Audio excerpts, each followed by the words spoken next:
এই বাংলাদেশের হনুমান হনুমান সবাইকে হনুমান বলছি না, মানে যে কটা ভারতের বিরুদ্ধে বেশি বকে তাদের বলছি। দেখ হনুমান, আমরা জিতে গেলাম, বাংলাদেশের হনুমান তোদের বলছি।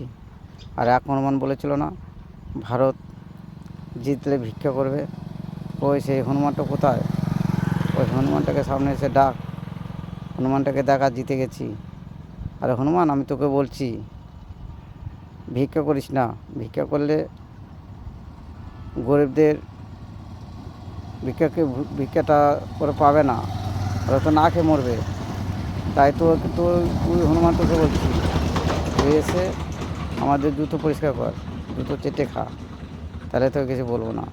আরে হনুমান, বেশি বকিস না। আর একজনকে বাপ ডাকতে চেয়েছিলি না, দেখ তো সেই বাপও হারলো, তোকে সেই বাপকেও হারালাম। আরে হনুমান, তুই তো বকিস না, তো কম কম বক। জীবনে তো গরু ছাগল হয়ে গেলি, আগে ফাট বকিস না, আমরা জিতে তারপরে বলি। হনুমান, রাখ হনুমান।